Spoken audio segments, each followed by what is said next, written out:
Donna lived with her husband, Walter, who had become more and more controlling even though he didn't work. Walter stayed at home and handled the housework, while Donna worked to support them financially. Their arrangement was supposed to provide stability, but Walter's controlling behavior made Donna feel like her efforts didn't matter. One day, Walter, with a smug look on his face, announced that he was going to let his parents move into their house and suggested that Donna could live with her in-laws without even asking her opinion. Donna was shocked and speechless at his audacity, especially since she owned the house. This moment was a breaking point for her. She had tolerated Walter's overbearing attitude for too long. Walter often gave orders as if he had the right to do so. Once he even demanded that Donna get him ice cream late at night while he relaxed, even though she was exhausted from work. When Donna suggested he could get it himself, Walter laughed and hinted that upsetting him could lead to consequences. His behavior wasn't just frustrating, it was exhausting. Donna felt increasingly disrespected and unappreciated, and she began to question whether she could continue living with someone who acted superior just because he was the husband. She realized that if things didn't change, she couldn't go on like this. Walter needed to understand how his actions were affecting her, and Donna decided it was time for him to face the consequences of his behavior. At that moment, I realized that dealing with Walter on top of my already stressful job would push my stress levels to the limit. So I told him, "I'm really tired. I'm sorry, I'm going to rest in my room." Walter didn't like my response and blocked my way, challenging me, "Wait, what's with that attitude towards your husband? I could kick you out right now if I wanted to. Do you think it's okay to upset your spouse like that?" He looked furious. I couldn't believe how he could act so authoritative without contributing financially and how easily he could upset me, yet he couldn't handle even the slightest inconvenience himself. It was like dealing with a child's tantrum. "I'm sorry, but I'm exhausted. Please, just try to understand," I replied, forcing a smile, no longer wanting to argue. Walter sighed deeply and muttered, "You're such a disappointment as a wife." I didn't have the energy to argue, so I simply repeated, "I'm sorry," and retreated to my room. Day by day, Walter's overbearing behavior wore me down, but I was too exhausted to confront him. Then one day I caught a severe cold, which the doctor said was caused by stress. I was so sick that I couldn't move, so I took a day off from work and could only lie in bed. When I told Walter about my condition, he snapped, "A cold? That's just an excuse. Go to work. You're useless." His harsh words seemed to make my fever worse. He declared, "I won't be taking care of you. This is your mess, deal with it." So I was left alone in my room, moaning from the fever, with no one to help. I was too weak to prepare anything for myself and didn't want to face Walter again for fear of more verbal abuse. My temperature reached 100 degrees Fahrenheit, and the fever was so intense that my body was drenched in sweat. I couldn't even get up to change my soaked clothes. I lay there, thinking about how much easier things might be if I could just pass away. With these grim thoughts, I endured a painful night alone. Maybe it was the fever talking, but deep down, I knew something had to change. Throughout the night, as the sun disappeared and the stars took over the sky, a deep sense of loneliness and doubt overwhelmed me. I longed for Walter's support, not even to cure my fever, but just to bring me an ice pack, apply a cool compress, and ask if I was okay. Sadly, this was just a fantasy. Instead, the words I received from him were harsh and uncaring, cutting deep and stirring up new anxieties. I questioned why I was the only one suffering, wondering what I had done wrong and why things couldn't be smoother between us. Once these thoughts started, I couldn't hold back the tears. The pain was just too much. After 5 days of rest, my fever finally subsided enough for me to return to work. My colleagues and bosses expressed their concern, asking if I was truly okay to be back. Although I was still recovering, I felt I had to support our household financially and couldn't afford more time off. Their genuine concern touched me deeply, such a stark contrast to Walter's indifference, and it nearly brought me to tears again. At this point, a voice inside me screamed that I couldn't continue dealing with Walter's behavior. I was pushing myself too hard, ignoring the signs that this way of life was unsustainable. Deep down, I knew I couldn't keep going like this without eventually collapsing from the strain. By now, my feelings for Walter had significantly faded, yet I didn't have the energy to think about separation. Amid these overwhelming emotions, I dragged myself through my days, working hard, returning home exhausted, and catering to Walter's unpredictable demands. This had become my daily routine. Then one day, while I was trying to find a moment of peace in my room, Walter called out, wanting to discuss something serious. It had been a long time since we had a real conversation. Typically, Walter would make big decisions on his own. With a heavy heart, I sat down for the discussion, fearing what might come next. To my shock, Walter, with unexpected enthusiasm, announced, "I'm going to let my parents live in this house. You can't even cook, so you need to leave." The first word that slipped out of my mouth was, "What?" He continued, "You need to leave because you're going to live with my in-laws." I was stunned, unable to believe his selfish demands. The situation had reached a breaking point, and I realized something had to change. As Walter continued, he revealed his plans to change the ownership of our house, transferring it to his name and his parents'. He bluntly stated his intentions to divorce me and start a new life, declaring that his decision was final and that my opinion didn't matter. I felt utterly disregarded, my feelings trampled under decisions made without my consent. Walter, puffed up with his man-of-the-house ego, seemed only concerned with his own desires. My heart sank as I realized the impossibility of continuing life with him. Ignoring my growing detachment, Walter sneered, "You love me so much, don't you? I know this is shocking coming from a husband you love so dearly, but I'm sorry. I just want to take care of my family. Please understand." His words, meant to sound considerate, felt more like a scolding. I wanted to shout that he was wrong.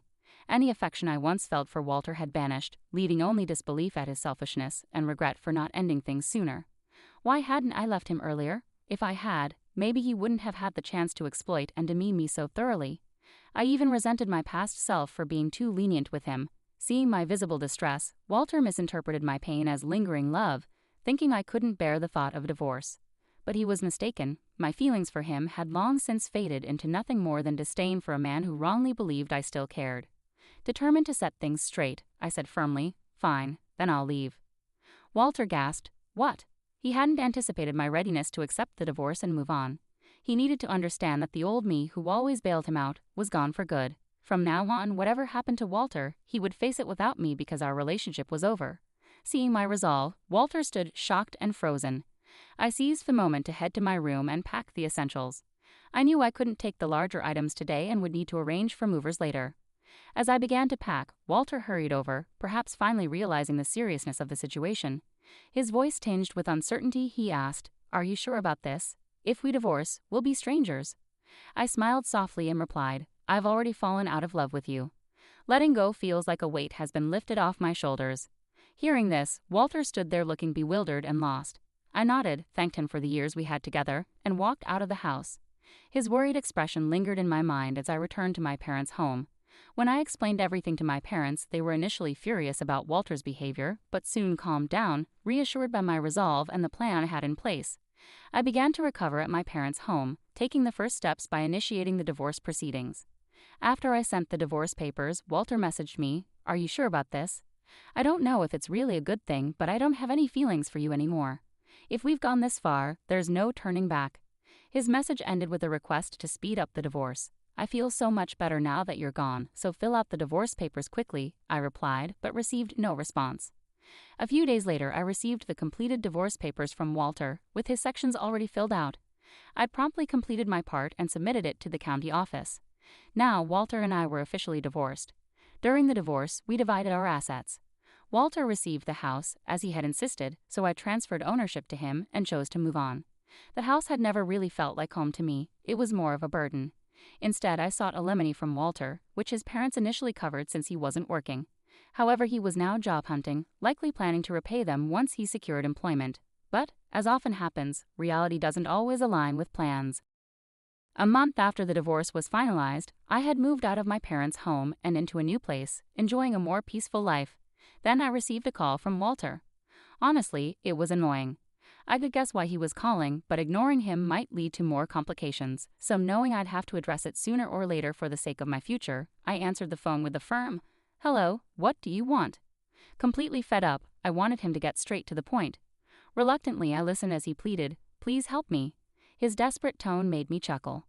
Walter was clearly in a tough spot, and while part of me felt distant, another part was mildly amused by the irony of his desperation. Walter's call caught me off guard. I hadn't expected things to have deteriorated so quickly. "Well, what's going on? You need to tell me the whole story." I replied, half amused by the situation, suspecting why Walter might be struggling but wanting him to lay it all out himself. With a hesitant voice, stumbling over his words, Walter began to explain. He had taken over the house after our divorce and managed it fine for a month. However, he now faced a rent payment he couldn't meet due to his unemployment. Desperate, he had asked my former in-laws, who were on a pension, for help, but the rent was much steeper than anyone anticipated, about $2,500, a sum they couldn't afford on their fixed income. My former in-laws were livid, accusing him of misleading them. "This isn't what we agreed to," they insisted, placing the blame squarely on Walter. Feeling lost and unsure, Walter called me, nearly in tears. I didn't realize the rent would be so high. The place is a mess now. What are you going to do about it? Frustrated and overwhelmed, Walter was now trying to pin the blame on me. Admittedly, I hadn't discussed the specifics of the rent before our separation, but it was Walter's folly to assume responsibility for the house without understanding the financial commitments involved. He had pushed me away, treating me like an outsider, and now he was facing the consequences of his decisions.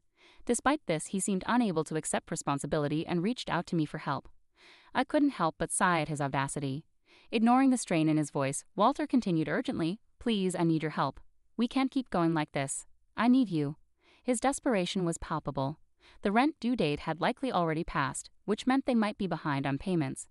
The landlord of that house had a reputation for being temperamental and strict about rent deadlines. I remember being warned repeatedly when I was still living there, never be late with the rent. If they missed a payment, they would face serious repercussions. Walter, having met the landlord a few times, knew exactly how intimidating they could be. His call was a last-ditch effort driven by sheer desperation. When Walter called me, pleading for help, he said, "Please just cover the rent for 1 month. I don't have anyone else to turn to. You still care about me, right? If someone you care about is in trouble, you should help them out." His tone was still self-centered, as if he hadn't changed at all. I wanted to tell him straight that my feelings for him had long since faded, but instead, I held back and replied coldly, "I'm sorry, but I don't have any obligation to help you. You were the one who cut me off, and now you expect me to assist you when it's convenient for you. That's not fair." Walter tried to defend himself. "Please don't be so cold. I really can't handle this alone. Whether you still love me or not doesn't matter now. We were married once, right? Can't you help me out just this once?" "No, you were the one who left me. Even before that, my feelings for you had already cooled. It's been a long time since I stopped loving you," I responded firmly. Hearing Walter's dejected voice on the other end, he said, "I can't believe it," which struck a chord deep within me. For so long I had endured everything, even when Walter was selfish, took me for granted or mistreated me, especially when I was sick. I stayed by his side, hoping to salvage our marriage. I worked tirelessly for the life we had, but this was the outcome. Why hadn't I left sooner when my love for him faded? Why didn't I distance myself earlier? These regrets flooded in, mingling with the anger I felt toward him. Walter never truly faced me, never showed real concern, never protected me, and never embraced the idea of navigating life together as a team. All this time, he treated me like a maid, a mere money-making machine. Each time he acted this way, he seemed oblivious to my suffering. Yet now, despite all this being a result of his actions, he came pleading for help as if he were the victim. His self-centered attitude was repelling. "Please help me. I'm begging you. What about getting married again? Let's start over properly this time." "I promise I'll never push you away again," Walter proposed desperately. I couldn't help but feel a mix of incredulity and annoyance. How could he think a simple plea for help could erase the years of neglect and misunderstanding? His desperation was evident, but so was the clarity of my decision not to fall back into the same pattern. I had moved on, and it was time for Walter to do the same. I chuckled bitterly at Walter's desperate suggestion. "Are you kidding me? All of this is the result of your actions. I've been trying to find peace in my way for a long time. I kept hoping you would face reality, and now you want me to start over with you, pretending none of that ever happened? Do you expect me to go back to those miserable days? That's never going to happen. I refuse to return to that life, no matter what." Emotions overwhelmed me, and tears started to flow. I couldn't tell if they were from anger or sadness. Walter remained silent on the other end, having nothing to say in response to my words.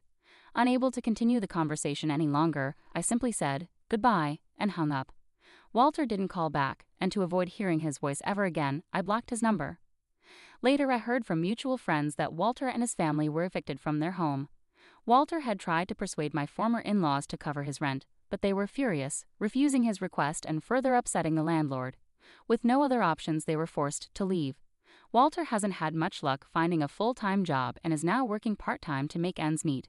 Meanwhile, my former in-laws had to sell their house and are now crammed into a rundown apartment, all three of them together. Meanwhile, I've been deeply focused on my work, and my boss has even discussed a promotion with me. There's a possibility I might become the first female manager in our company, and I've been receiving admiration from both colleagues and juniors. Sometimes friends inquire if I'm thinking about getting married again. Honestly, after my past experiences, I have a rather negative view of marriage. The idea of dating or marrying again doesn't appeal to me right now, but life is long and there's no rush. Many people in this generation live their entire lives happily unmarried. What matters most to me is living a life without regrets and staying true to myself. With that in mind, I want to continue navigating life at my own pace, embracing whatever comes my way with